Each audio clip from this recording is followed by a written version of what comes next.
truth is the most convincing story that maps onto reality, and that's why the central narrative is falling apart. Right now in the United States, people should not be walking around with masks. We must see the central narrative for the fiction that it is. We are Americans. While elections are sometimes messy, this was a secure election. The founders began the fight for human liberty and self-governance, and it's up to us to finish the job. I'll tell you what, we are in a truth emergency right now. This is the end game.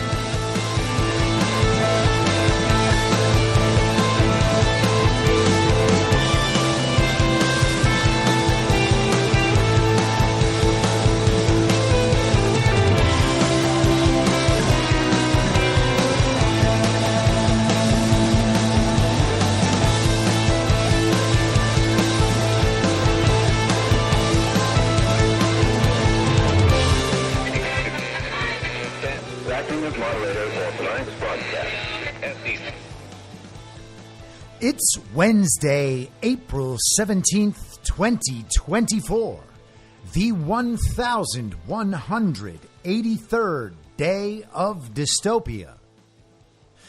I'm your moderator, Chris Paul. Let's be reasonable. A warm welcome and hello to all of you listening to the podcast on the day of its release. The only way to do that is by becoming a paid subscriber at I'mYourModerator.substack.com. You can do so for as little as $50 a year or $5 a month, and in doing so, you will be supporting me, the work I do, and this show as it expands. And if you can't or you simply don't want to, continue listening to the podcast for free a couple days later on a wide variety of podcast platforms and, of course, Rumble. All I ask is that you share it with your friends. You can find the links to the podcast, the writing, the social media, and the merch site by visiting linktree.com/I'mYourModerator. So I want to pick up on some of what we were discussing yesterday. But before we get into that, I just want to note Donald Trump's public appearance at a bodega in New York City yesterday following his appearance in the Manhattan courtroom so that they can continue on with jury selection for his fake trial based on a novel legal theory concerning alleged hush money payments to the porn actress Stormy Daniels, allegedly to keep her quiet about an affair between Stormy Daniels and Donald Trump that both Donald Trump and Stormy Daniels deny ever happening. We are told that those payments were made so that Trump could avoid the embarrassment of the claims, to protect him in his 2016 campaign, or to simply save his family from the embarrassment. But because they are alleged to have been made in service of him protecting his reputation in the campaign, they are being considered a potential campaign finance violation, even though the Department of Justice has already said that's not the case. The federal authorities tasked with the responsibility of charging those sorts of things have already declined to charge them. And it was alleged that there is some bookkeeping malfeasance on the part of Trump and the Trump Organization. And while that potential misdemeanor is past its statute of limitations, the theory is that if you smash these two non-crimes together, then it becomes a federal crime worthy of prosecuting a quote-unquote former president and attempting to send him to jail. So Donald Trump has been making statements outside the courthouse. He is not appearing today. He has also been updating everyone on Truth Social consistently. Yesterday, after he left the courthouse, he headed on down to this bodega in Harlem. This store was made famous because it was the location of an incident a couple years ago where a store clerk named Jose Alba had stabbed an ex-con to death. This is how the New York Post describes it. The convenience store made headlines in July 2022 when ex-con Austin Simon, 35, was caught on camera cornering 61-year-old clerk Alba in a dispute over chips. Alba was stabbed by Simon's girlfriend, Tina Lee, in the melee and fatally knifed Simon. He was charged with second-degree murder and spent close to a week behind bars until prosecutors in Manhattan District Attorney Alvin Bragg's office agreed to lower his $250,000 bail. The DA's office eventually moved to drop the charges, concluding there wasn't enough evidence to prove that Alba, quote, was not justified in his use of deadly physical force. So Trump headed down to visit this bodega and make a statement about New York's crime problems, crimes that are being neglected by District Attorney Alvin Bragg and New York Attorney General Letitia James, both of whom are leading fake cases against Donald Trump. Letitia James, of course, is responsible for the civil fraud case overseen by Judge Engeron, where they have decided that Donald Trump owes them $600 million for overestimating the value of his real estate properties in a document that says these are only estimates and you should not assume that these are the actual values. You need to go ahead and do that work for yourself. It came with a disclaimer clause. Trump is in the process of appealing that. He had to pay $175 million just to access his rights to do that. And then, of course, we have Alvin Bragg bringing this totally contrived case. But the stop-off at the bodega was absolutely brilliant optically. It highlighted a problem that people in the country are familiar with.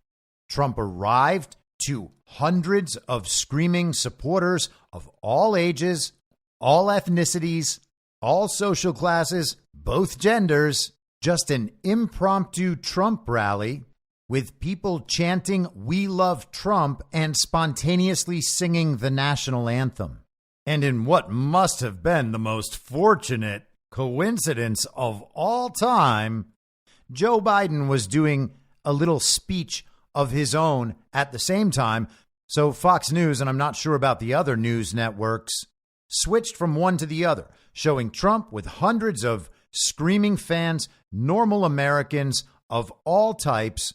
They shift from there to Joe Biden in a small room telling incoherent stories like this one, while Donald Trump was addressing crime, the two-tiered system of justice, political prosecutions and persecutions, and what he plans to do to improve the lives of normal Americans. Let's listen to Joe Biden. One day I showed up at an off-year convention, and I was in the motel, after the local motel, getting changed after the afternoon session, go back to the evening session. I'd come down with some young activists, a little older than me, but still young activists, who were involved in trying to reform the party. And I was in one of those 8x10 bathrooms, they have, shower, toilet, and a sink, and I got a towel on me and shaving cream, and I hear bam, bam, bam at my door, really loudly. And wondering what the hell is that? I thought it was this guy, Bob Cunningham, at a radio show, and a couple other guys. So I said, okay, guys. And I walked to the door and opened it up, and standing there was the former governor of the state of Delaware, Albert N. Carville, a big guy, about 6'5", talk that you like, yes. And the state representative who got defeated 4 years earlier as a Democratic state rep who was retired, and one of the, from the family that had more senators appointed than any other family in American history, to the tunnels, and the former retired justice and the state chairman. And they said, I'm standing in a towel and shaving cream on my face.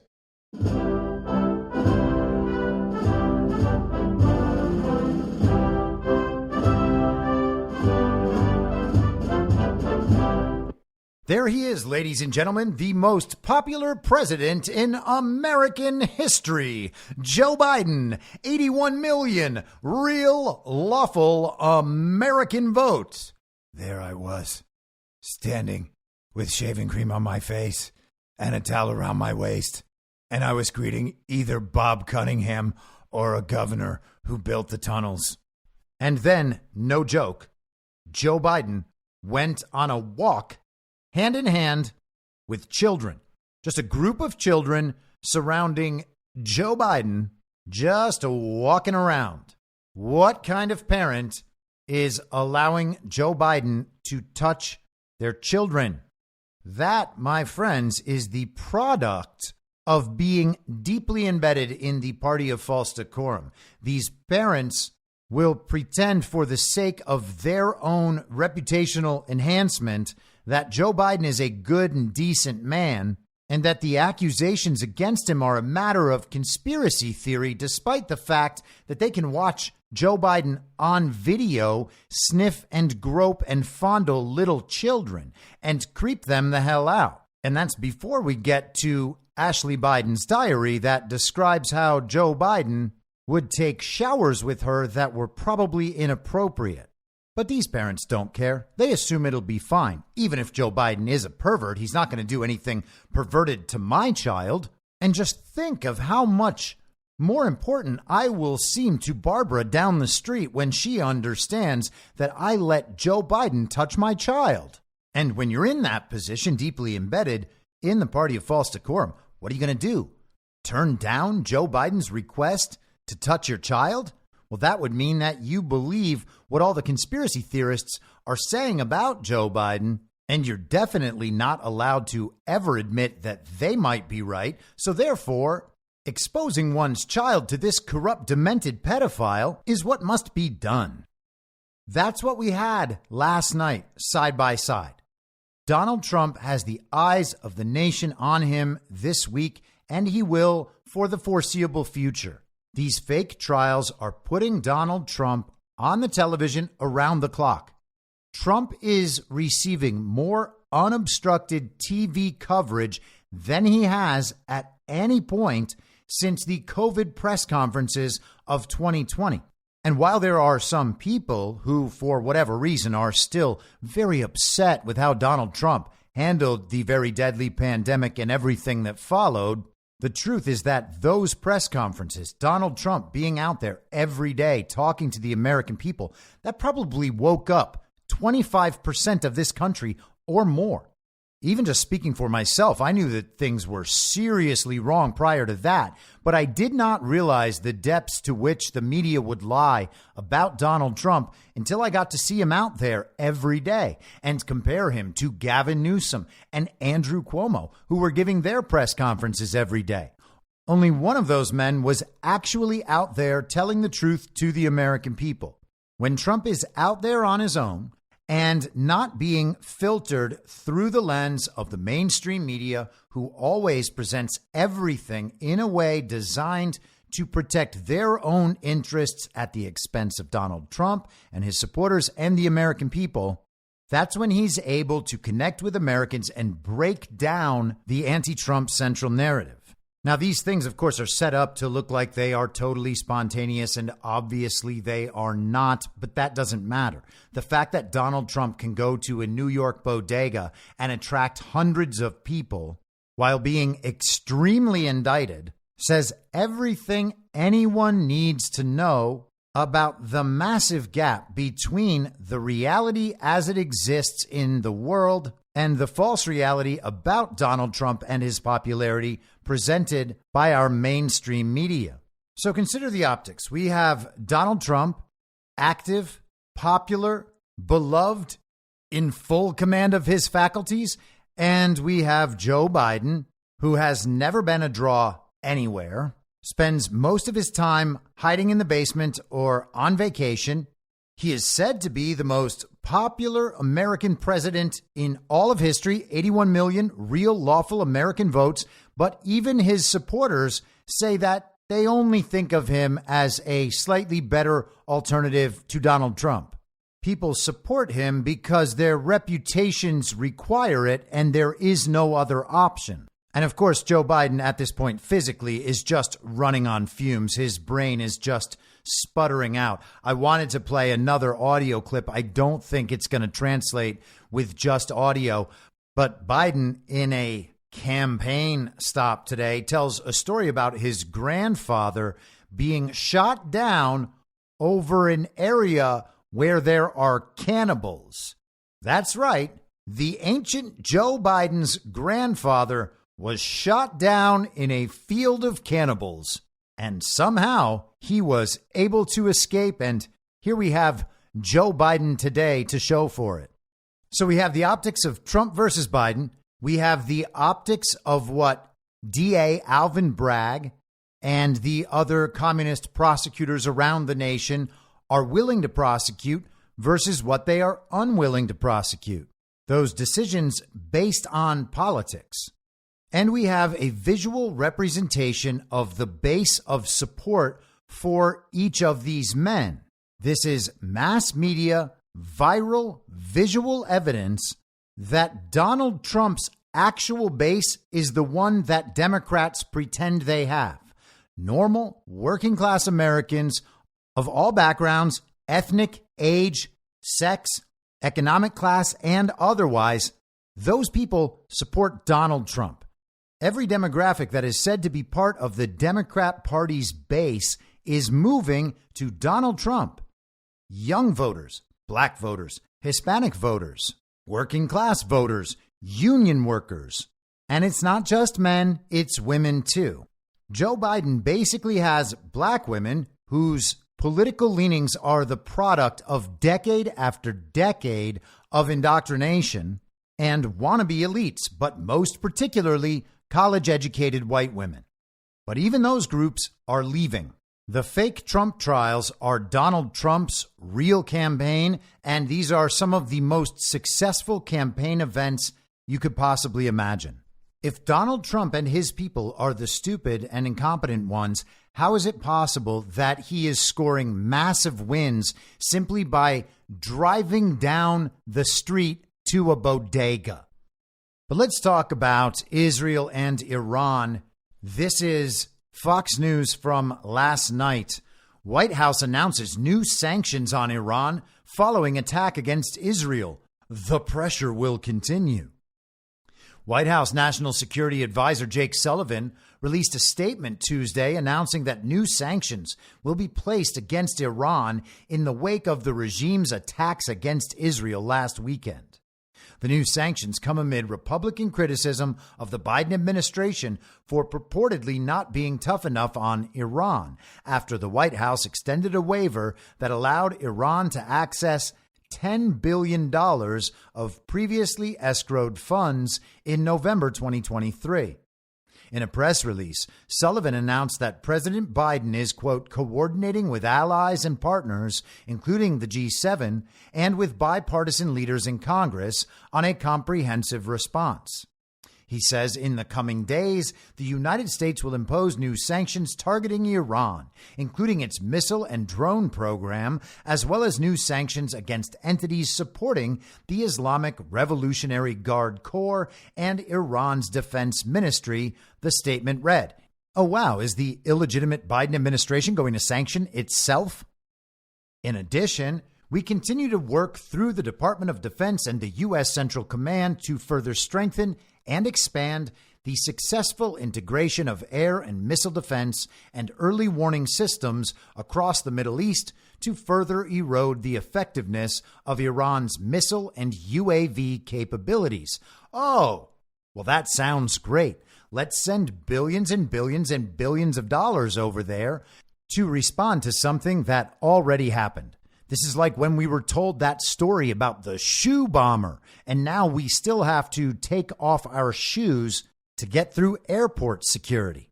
Sullivan said that the actions the U.S. is taking will, quote, continue a steady drumbeat of pressure to contain and degrade Iran's military capacity and effectiveness and confront the full range of its problematic behaviors. Over the last 3 years, in addition to missile and drone-related sanctions, the United States has sanctioned over 600 individuals and entities connected to terrorism, terrorist financing, and other forms of illicit trade, horrific human rights abuses, and support for proxy terrorist groups, including Hamas, Hezbollah, the Houthis, and Kataib Hezbollah, the statement said.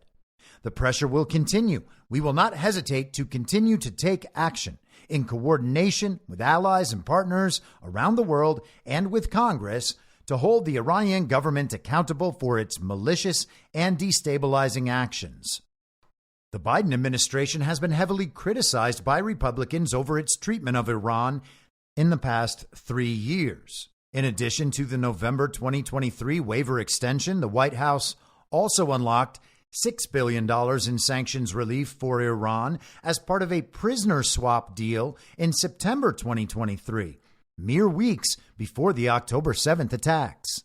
The article notes, in October, White House National Security Communications Advisor John Kirby told Fox News that the Iranian regime has no access to any of the unfrozen funds. It's not that we're not enforcing sanctions. We have been enforcing them. As a matter of fact, we've added sanctions. We've sanctioned 400 entities in Iran just in the beginning of this administration, let alone the sanctions that came before us, Kirby explained. He went on, as for the fungibility, again, that money was never going to be tapped by the Iranian regime. They were never going to see it themselves. It was always going to go to vendors that we approved to go buy humanitarian assistance and medical and food directly to the Iranian people. The regime was never going to see that or feel that, and they haven't asked for it.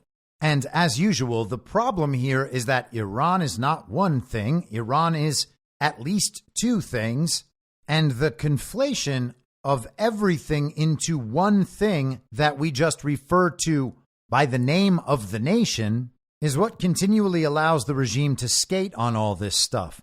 But think about it like this. Let's say, for instance, that there were some globalist philanthropists like George Soros or Bill Gates or any one of the number of massive family foundations or philanthropies that fund all the various aspects of the evil twin faction and the United States, all the associated NGOs, everything else. Globalist entities pushing money in to the United States while, let's say, Donald Trump is president. And they tell their supporters, don't worry, we're not pushing this money into the United States regime. It's actually just going to vendors that we know who are on our side. It's going to go directly to the people. What we're going to do is we're going to send money to the universities. We're going to send money to the tech companies. We're going to send money to the media organizations and the military contractors. But what we're not going to do is send money to the Donald Trump regime. That's basically the framing that John Kirby is trying to get away with here. He's saying, don't worry, we're not sending it to the bad Iranians. We're sending it to the good Iranians. The problem is that the good Iranians, in the eyes of those representing the global regime here in the evil twin faction, the American Uniparty, those are actually the bad guys. Now, as for their sanctions, of course, their sanctions don't work. We've seen their sanctions fail over and over and over again. These are the attempts at achieving dominance through financial and economic manipulation rather than going in and using military force, whether overt or covert. And let's take a quick flashback to last August. This is the New York Times on August 25th of 2023. The headline, with BRICS invite, Iran shrugs off outcast status in the West. Over the past 12 months, Iran has lurched from crisis to crisis. An uprising led by women and young people seeking an end to clerical rule reverberated across the nation. And as we discussed on Monday, that was essentially Iran's BLM movement. High food prices intensified a long downward spiral of the economy. Violent crackdowns by Iranian security forces on the voices of dissent prompted widespread outrage abroad, and the prospect of a nuclear deal with the United States appeared ever more dim. That's weird. They're kind of framing it as a nuclear deal with the U.S. being good for Iran and what the good and right people in Iran wanted. For all these reasons, the Iranian regime needed to be overthrown. And so they tried to do it following the normal color revolution playbook, and it just so happened that it didn't work. But then came a surprise announcement on Thursday that the country had been invited to join BRICS, a group of emerging economies aiming to act as a counterweight to Western dominance of the world order. Iranian officials immediately declared a victory, boasting about their country's historic achievement and talking up its potential as a trade partner and as an ideological disruptor of Western hegemony. Analysts agreed that it was a political win for the Islamic Republic after a year of turmoil in which it faced a severe crisis of legitimacy at home and abroad. Although joining BRICS is not expected to help solve Iran's formidable economic problems, the primary benefit of joining the group, experts say, would be to prove that Tehran has powerful friends that could give it leverage in any further negotiations with the United States. Skipping down, they note that at the time Iran was one of 6 nations invited to join BRICS. They write, the invitations underlined the odd quality of the grouping, which includes democracies and authoritarian states, and would have no clear political coherence except in the desire to reshape the current global financial and governing system to one that is more diverse and less subject to American politics and the power of the dollar. The inclusion of Iran on the list of invitees comes as the geopolitics of the Middle East have become increasingly complex, with some U.S. allies in the region chafing at their partnerships with Washington. Both Saudi Arabia and the UAE have been increasingly going their own way on issues like oil production, the war in Ukraine, and their relationships with Iran and Syria. Underlining the importance of the BRICS event for Iran, President Ibrahim Raisi, a hardline cleric who is increasingly unpopular at home for his inability to fix the mounting domestic crises facing his nation, traveled to personally accept the invitation in South Africa. The article discusses how, since that point, Iran has gotten closer to China and Russia. Joining BRICS has given them all of these powerful allies, and it reduces the impact of these sanctions and threats of sanctions, and therefore reduces the ability of the global regime to manipulate and control Iran from the outside. Here is the last chunk of this article. Even as Iran engages in diplomacy to raise its profile abroad, a struggle continues at home between people seeking greater freedoms and a government adamant in crushing them. Now just think about this in the good twin, evil twin inversion that these global media outlets continually push.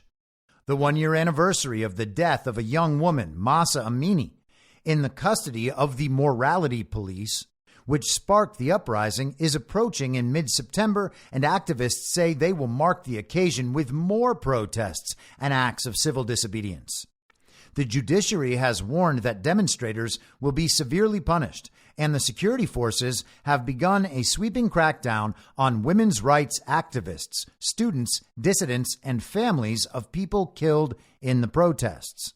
Now think of that description as applied to the Summer of Love here in the United States in 2020. Let me read it again. The judiciary has warned that demonstrators will be severely punished, and the security forces have begun a sweeping crackdown on women's rights activists, students, dissidents, and families of people killed in the protests.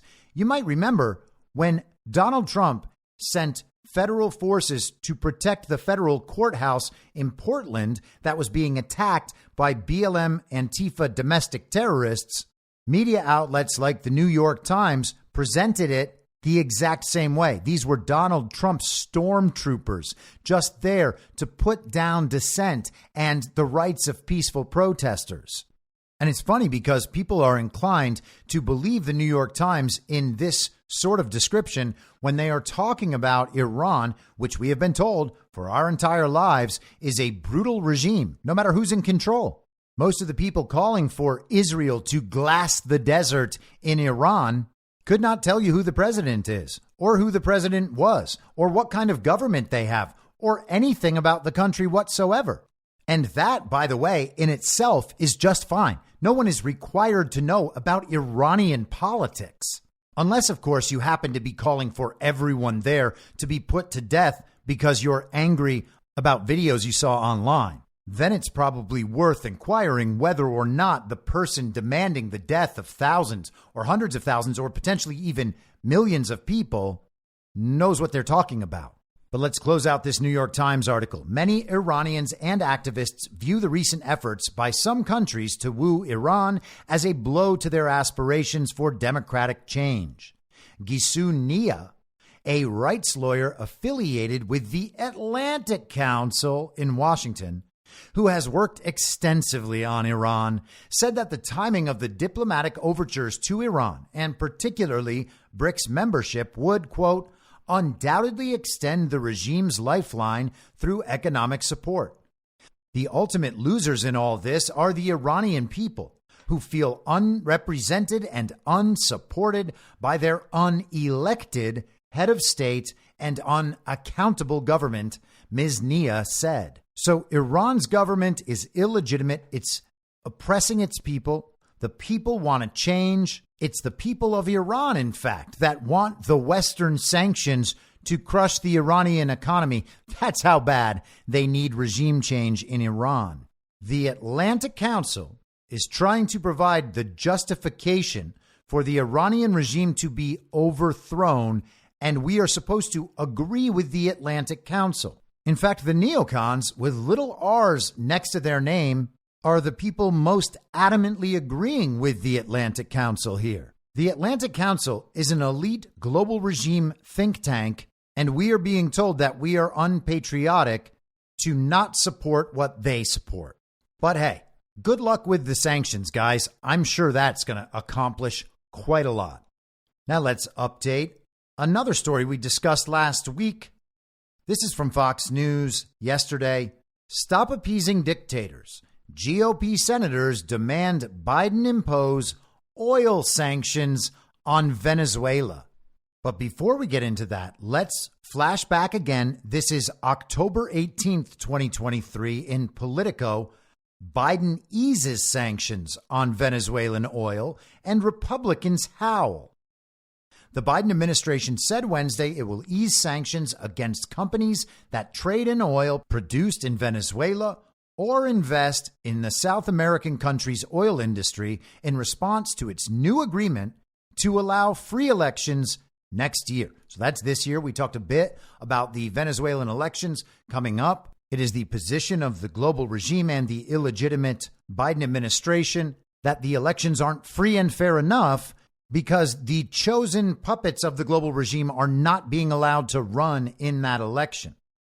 The move reverses years of U.S. policy aimed at unseating President Nicolas Maduro. And even before the administration announced it late Wednesday, Republicans were accusing Biden of once again coddling unfriendly oil-producing countries. While the move could help increase the flow of Venezuelan oil into the global crude market, it is not expected to do much to bring down prices that have remained stubbornly high amid turmoil in Europe and the Middle East. The article goes on to quote various Uniparty right senators like Lisa Murkowski, who called it beyond absurd. Senator John Barrasso of Wyoming, who said, with Israel under attack, Biden is desperate for anything to mask the consequences of his reckless policies. All of this being presented as a means by which the Biden administration might bring down gas prices. And the Uniparty right senator from North Dakota, Kevin Cramer, who said the idea of importing oil from our adversaries is a complete slap in the face of working Americans. We should be using and supporting American energy, and any reliance on our adversaries for something as critical as energy is an obvious threat to our national security.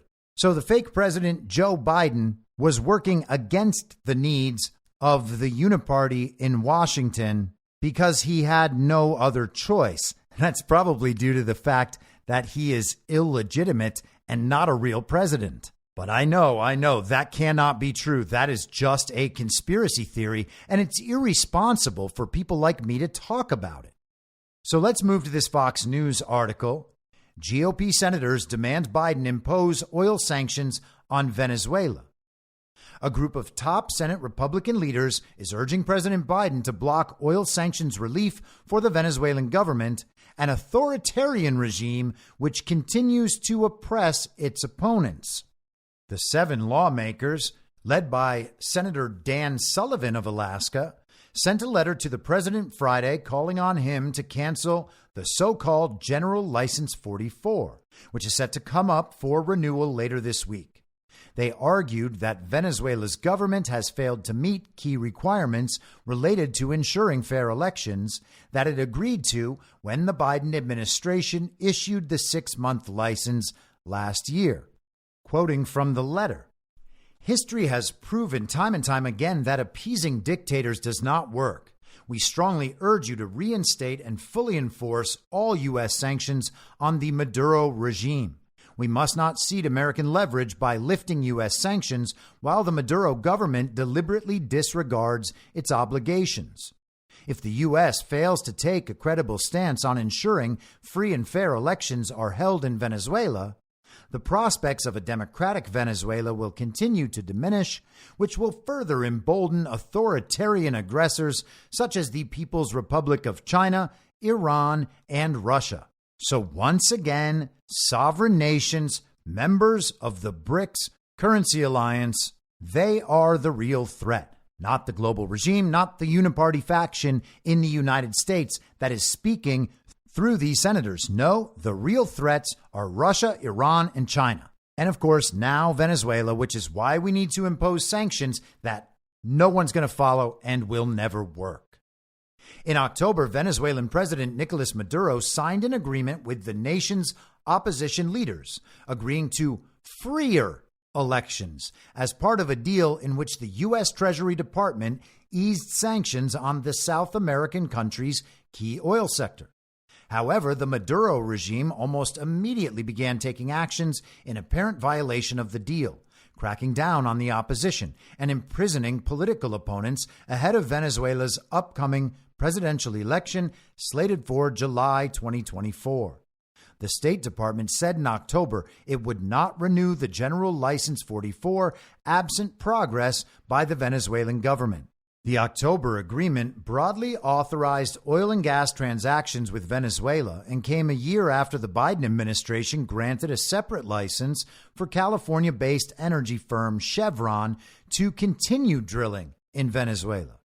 According to federal data, U.S. oil imports from Venezuela have spiked from 0 barrels in December 2022 to nearly 5 million barrels in January. So the Republicans are pressing Biden to reimpose these sanctions, but Reuters on Monday wrote that the U.S. will not renew a temporary license that widely eased sanctions on Venezuela's oil and gas sector unless progress is made by President Nicolas Maduro on commitments for free and fair elections this year, according to a State Department spokesman. So the license is set to expire tomorrow on the 18th. The fake Biden administration says they are not going to renew it unless Maduro has freer and more fair elections, which is a big priority for the illegitimate Biden administration. The Reuters article notes that the Biden administration is determined to punish Maduro's government in some way and is deliberating on how far to go in withdrawing sanctions relief, though it is expected to stop short of a full return to the Trump-era maximum pressure policy. And skipping down a bit, this is kind of amazing. Possible steps under serious consideration would be to allow Venezuela to continue to sell its crude on world markets, but to reimpose a ban on the use of U.S. dollars in such transactions, requiring Venezuela to switch to other currencies and expand barter arrangements and swaps, according to people briefed on the discussions. That option could expand the Venezuelan banking sector's role in oil sales if transactions in domestic currency are the only ones authorized. But will those be the only ones authorized? Well, just a few months ago, Venezuela was announced as one of 14 countries invited to join the BRICS coalition. This is a quote from Nicolas Maduro included in this Reuters article. "We are going ahead with a license or without a license. We aren't a gringo colony." And that really says it all right there. And that defiant attitude is very much in line with Maduro's comments that we went through last week. World leaders who are moving in the direction of the BRICS coalition and away from the global regime and the control of the regime's fiat bankers are no longer even giving lip service to the authority of the global regime and its enforcement arm, whether it's United States and Western military or anything to do with economic pressures and sanctions. As we discussed on Monday, Russia-Ukraine, Israel versus paragliding go-karts, Israel versus Iran, China versus Taiwan, the slave trade at our southern border. All of these things are showing that the global regime no longer has the ability to enforce the policies it promotes. Neither the threat of sanctions nor the threat of military force are functioning to actually compel compliance in certain behaviors by leaders around the world. The people most under the spell of this illusory power are the men and women of these Western nations who are still in the mindset of believing that our corrupt, illegitimate, and incompetent leaders are still fully in control. And why is that? Why don't these foreign leaders respect the ability of Joe Biden and the American Uniparty to command their behavior? Well, this might have something to do with it. This is the New York Times yesterday. Trump holds series of meetings with foreign leaders. Wait, Donald Trump's not president? What is he doing meeting all of these leaders? The New York Times is about to tell us that all of it is completely and totally normal. Donald J. Trump plans to meet with the right-wing president of Poland this week, the latest in a series of his private interactions with leaders or emissaries from countries from the Persian Gulf to Eastern Europe, many of whom share an affinity with his brand of politics. Oh, yeah, it's all those authoritarians and autocrats coming to visit Donald Trump.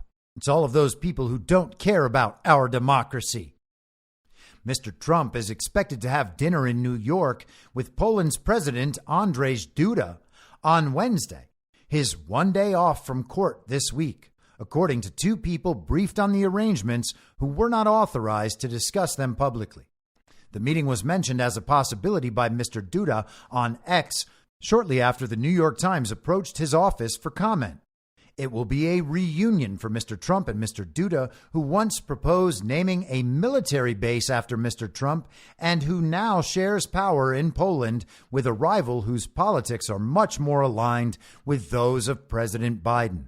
Yes, the global regime and their propaganda media have been promoting the Polish Prime Minister Donald Tusk as the true leader of Poland. He was the president of the European Council from 2014 to 2019, and from 2019 to 2022 was the president of the European People's Party. So when they say that his politics are more in line with Joe Biden, what they mean is that he is a functionary of the global regime in Poland. And while he's not president, if the media continues to describe him as a leader who shares power with Duda, they can eventually push the idea that he is the true and legitimate leader of Poland. It's easy to spot this narrative pattern now. That is what they did with, for instance, Alexei Navalny, acting like he provides some legitimate opposition to Vladimir Putin, like he would have been elected if not for Putin jailing him. The reality is that he is just a total invention of the global regime and its intelligence agencies. But back to the New York Times. Mr. Trump's other recent interactions with foreign leaders and their representatives include a phone call he had last month with King Hamad bin Isa Al Khalifa of Bahrain, which was previously undisclosed. A senior Bahraini official described it as, quote unquote, a social call. The quickening tempo of this foreign outreach is in one sense unsurprising. Foreign leaders read the polls and understand that Mr. Trump could return to power. Richard Haass, a former diplomat and the president emeritus of the Council on Foreign Relations, said there was nothing inherently wrong with such interactions. There's nothing unusual, or to put it positively, there's everything usual about foreign leaders meeting with the American equivalent of the leader of the opposition, Mr. Haass said. Mr. Trump would cross a red line, however, with any attempt to influence the words or actions of foreign leaders. For instance, by asking for expressions of support or that they take steps to undermine Mr. Biden's policies, he said. Then he is carrying out foreign policies, Mr. Haass said, adding, "This is all fine in principle. It just depends on the actual content in practice." And it actually sounds like Richard Haass is making an argument for why all of the shadow diplomacy that has been done, for instance, while Donald Trump was president, by associates and allies of Richard Haass himself, all of that was fine. All of that was okay. It's only a problem for unauthorized Americans to conduct foreign policy if they say the wrong things or ask foreign leaders to say certain things or express support. You got it? They're just very specific cases. But also, they tried to pursue Michael Flynn under the Logan Act for talking to his counterparts in Russia during the transition after Donald Trump had already been elected president. And I've been mentioning this pretty regularly over the last couple of months as we get a report every week, it seems at this point, of Donald Trump meeting with a foreign leader who wants nothing to do with the illegitimate president, Joe Biden. People like Richard Haass have largely been trying to ignore all of this because they don't want Donald Trump portrayed as a current world leader. But eventually it's got to be addressed. So they're attempting to normalize it and reframe things in a way that it won't blow back on them. Back to the article. The meetings nevertheless carry political sensitivities. Many foreign embassies are conducting their outreach quietly through emissaries to avoid angering the Biden administration. Oh, yes, that's it. And what poor cover the New York Times is providing for the Biden administration. These other foreign leaders do all this stuff quietly so that the Biden administration doesn't find out. Now, that might make it seem like these other nations are less deferential to Donald Trump than they are, but it also kind of reveals that the Biden administration is left out of the loop and they're unable to figure these things out on their own. And countries that have connected directly with Mr. Trump through their heads of state tend to be governments whose leaders have quarreled with Mr. Biden or who had a relationship with Mr. Trump as president. In late March, for example, Mr. Trump spoke by phone with the Saudi Crown Prince, Mohammed bin Salman. The call was arranged by Senator Lindsey Graham of South Carolina, who was visiting with Prince Mohammed at the time. Two people familiar with the call said, "What in the world is Lindsey Graham doing over there?" It seems like there are things we don't know about Lindsey Graham. What a curious little fellow he is. As president, Mr. Trump had a warm relationship with Prince Mohammed and deflected outrage over the 2018 murder of the Saudi dissident Jamal Khashoggi in an operation U.S. intelligence officials assessed was conducted on the Crown Prince's orders. Mr. Biden, by contrast, has condemned Prince Mohammed for the killing, although they have since established a working relationship. So again, the New York Times repeats the official story within the central narrative. Mohammed bin Salman was responsible for the detaining and eventual dismemberment of Jamal Khashoggi, who we're told was just a writer for the Washington Post and definitely never, ever an intelligence asset. He was also definitely killed by Mohammed bin Salman and not any proxies of the global regime. We can trust the intelligence community's assessment on that. It's all true, and they definitely weren't trying to destroy the reputation of Mohammed bin Salman as he assumed power rather than an ally of the global regime. Back to the New York Times. Earlier in March, Mr. Trump hosted Prime Minister Viktor Orban of Hungary at Mar-a-Lago, his private club in Florida. Mr. Orban is a right-wing nationalist who has been at odds with Mr. Biden and other European leaders over the war in Ukraine and his efforts to crack down on the Hungarian press and judiciary. Mr. Orban has often appeared, as Mr. Trump has, to be sympathetic to the goals of President Vladimir V. Putin of Russia and has endorsed Mr. Trump's campaign for president. He did not meet with Mr. Biden during his U.S. visit. Now, is that a problem for Richard Haass? Did Donald Trump ask Viktor Orban to support him, or did Viktor Orban just support him on his own? Why aren't Richard Haass and the fake president calling for an investigation? We should get to the bottom of this. Why is Donald Trump acting as though he's president when he absolutely is not president, and the man who received 81 million real lawful American votes is definitely president and always has been? The dinner with Mr. Duda on Wednesday also fits a similar pattern. Mr. Duda represents Poland's powerful conservative nationalist party, which dominated the country for years until recently, and in ways similar to Mr. Orban, clamped down on the press and judiciary and feuded with the European Union. He's just a bad, bad boy. Since national elections in 2023, Mr. Duda has shared power with a bitter political rival, Prime Minister Donald Tusk, a former senior EU official who casts himself in opposition to Mr. Duda and Mr. Duda's Law and Justice Party as a defender of democracy. In March of last year, Mr. Duda and Mr. Tusk set aside their differences and paid a joint visit to Mr. Biden at the White House to show a united front against Russia's war in Ukraine. Unlike Mr. Orban, Mr. Duda is an unwavering critic of Russia's invasion. But Mr. Duda will be rekindling close ties with Mr. Trump, who hosted the Polish president at the White House in June 2020, just 4 days before Mr. Duda faced a closely contested re-election vote. Some analysts said the meeting amounted to an improper endorsement of Mr. Duda, who during the visit proposed naming a planned U.S. military base in Poland Fort Trump.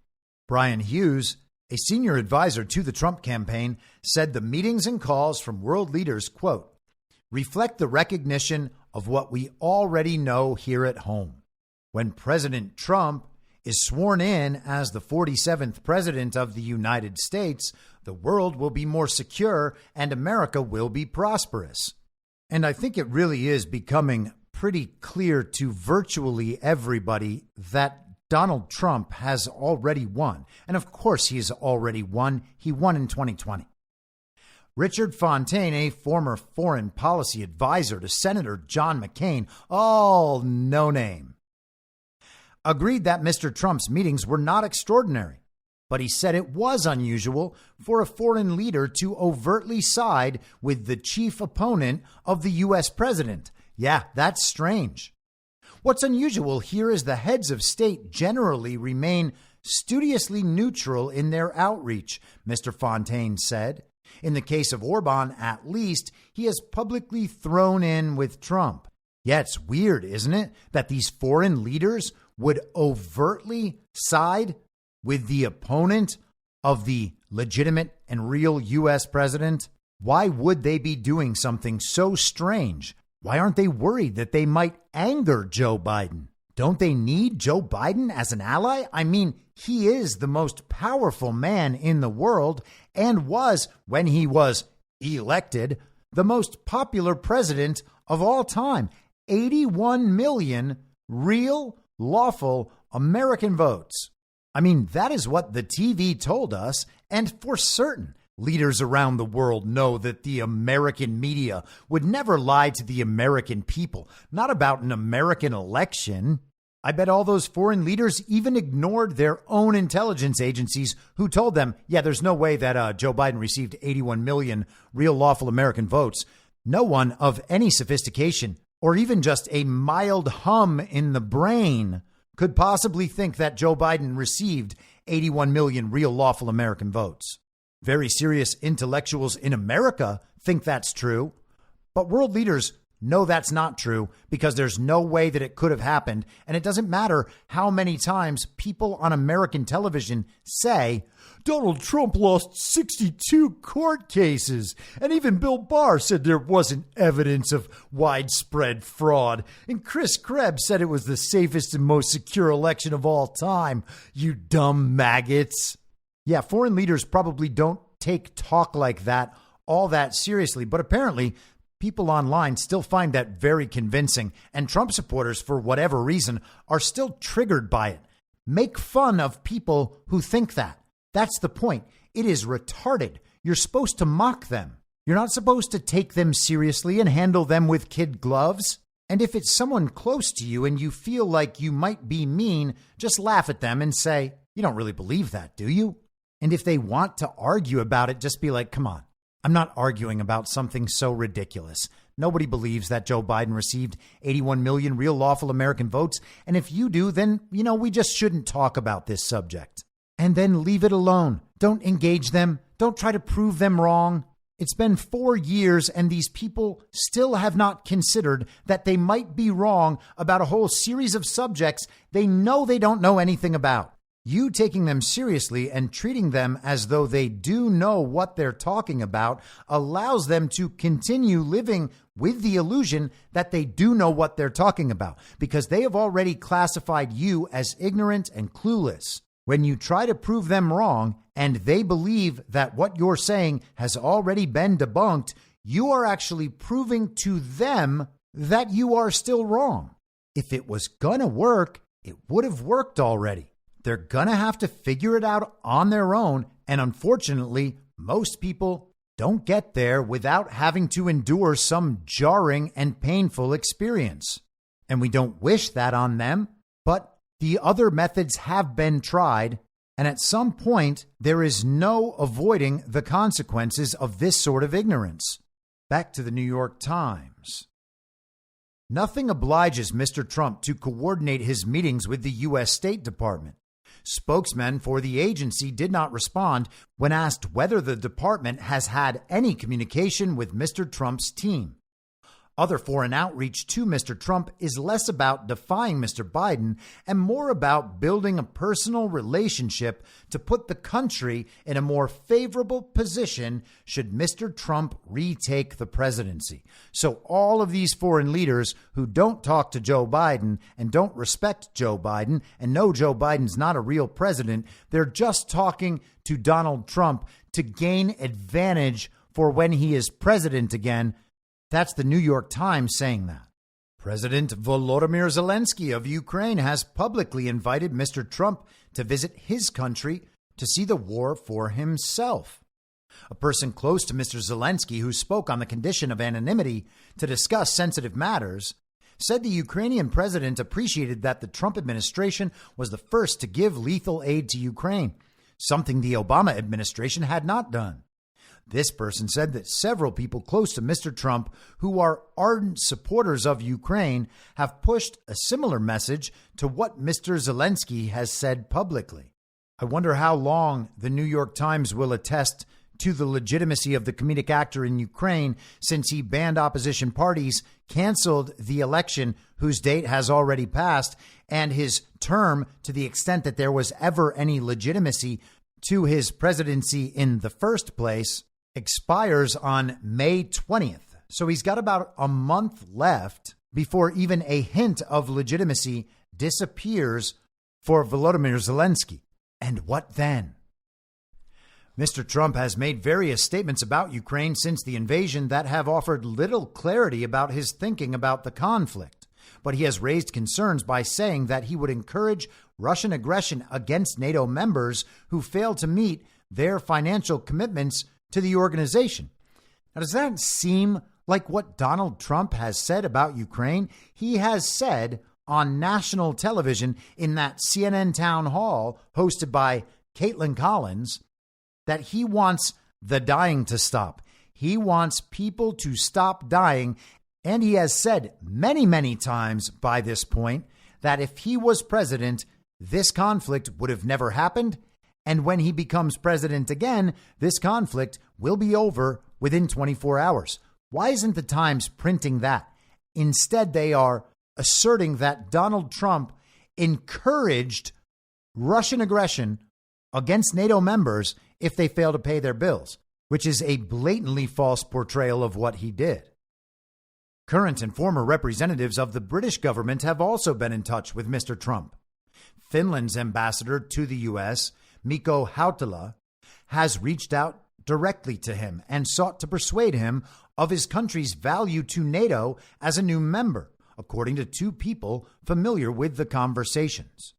For U.S. officials, Mr. Trump's conversation with Prince Mohammed was much more worrisome.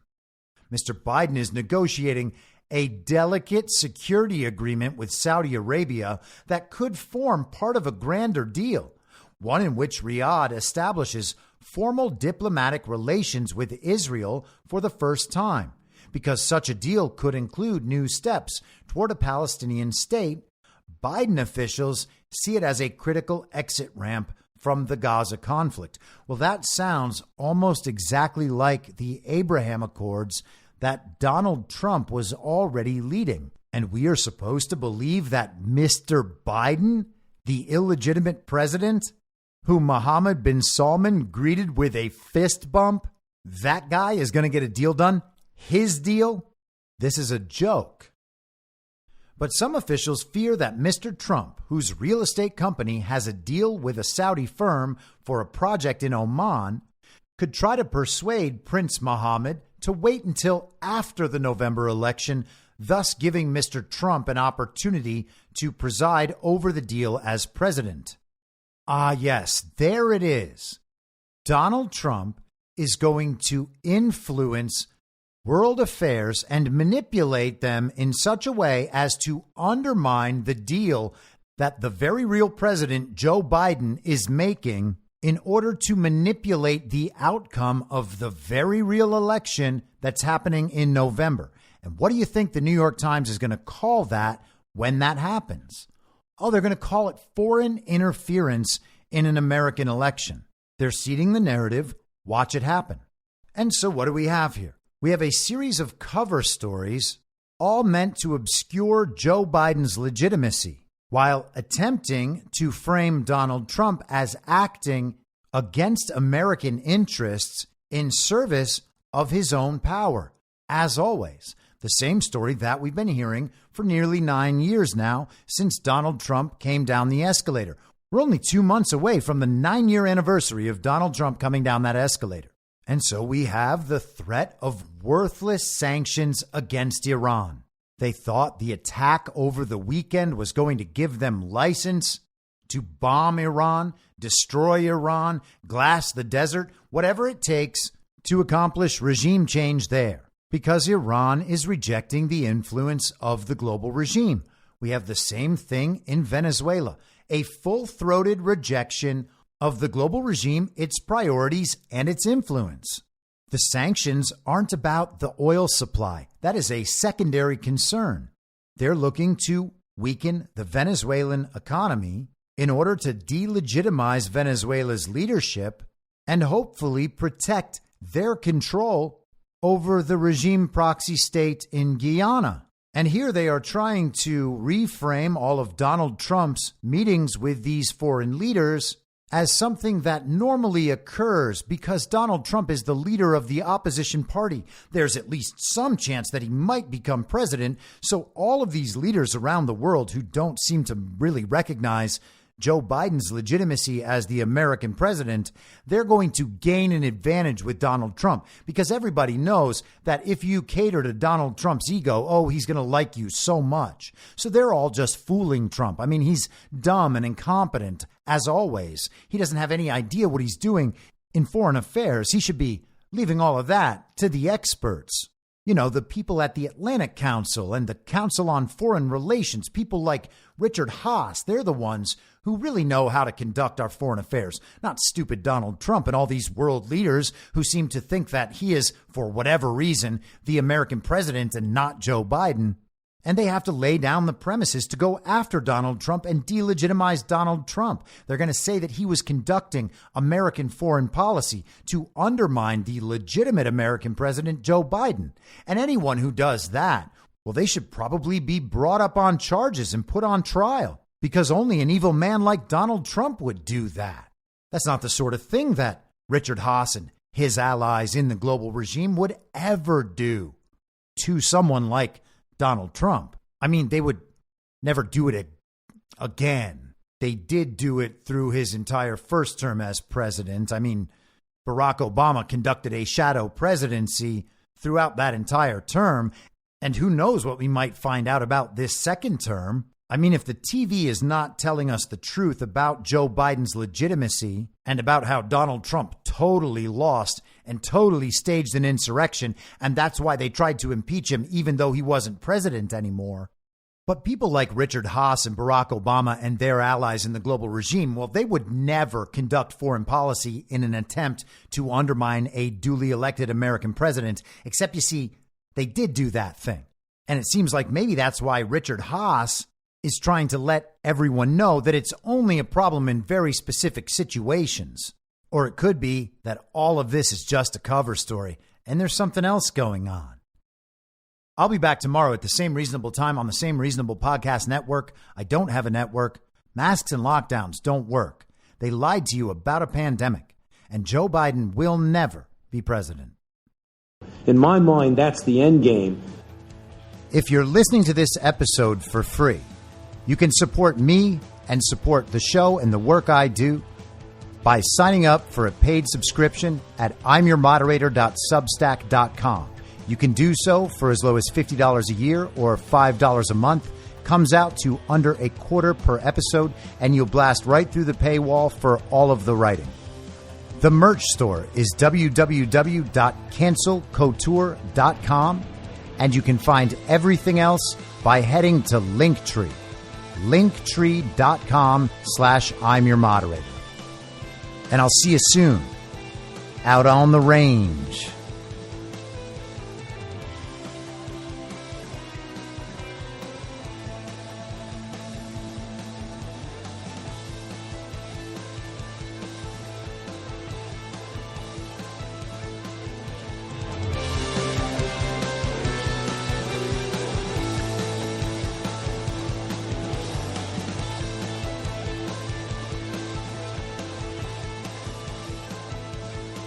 It's happening!